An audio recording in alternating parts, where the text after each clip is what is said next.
Our company is Matthews Asia. We help people gain exposure to the investment markets of Asia.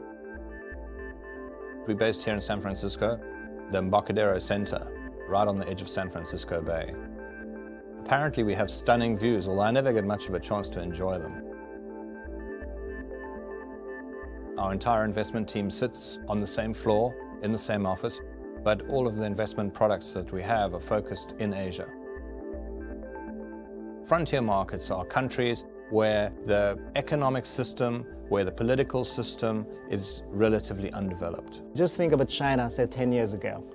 China today is big, but we're talking a very small market in Asia where not much really going on. So we're talking about very small markets like Cambodia, Laos, Vietnam, Sri Lanka, Bangladesh, Pakistan, those countries. What we see in these places is normally you get fairly low incomes, per capita incomes in the countries, very low penetration in various products. The GDP per capita is so small. We're talking about an economy of $10 billion. The reason why we're interested in frontier market is not many investors in there yet, so it's early. There are many, many companies that are only in the infancy of their development, as are the economies in many of these countries. Bangladesh has 160 million people. That's about half the size of the US. And they lack lots of basic infrastructure, basic industries, all the stuff they need in the next 10, 20 years. And what we'll see in the next number of years is these companies beginning to capitalize on this opportunity, to maximize it, to deliver new services and products to this developing market.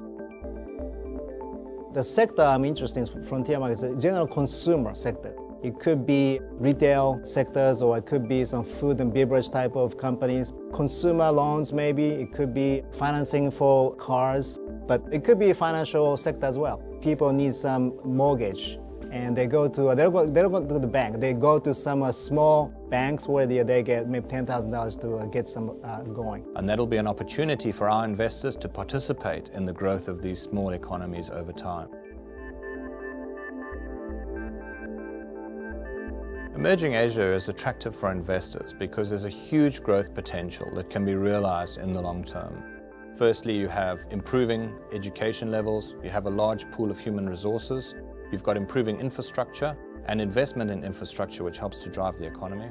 You've got high levels of consumption, you've got foreign direct investment coming in, and the foreign direct investment now, especially in Asia, is not just financial, but you get a lot of skills sharing and knowledge sharing coming into these smaller economies. And the combination of all these factors, plus the evolving domestic economy, together help to drive sustainable growth in the future.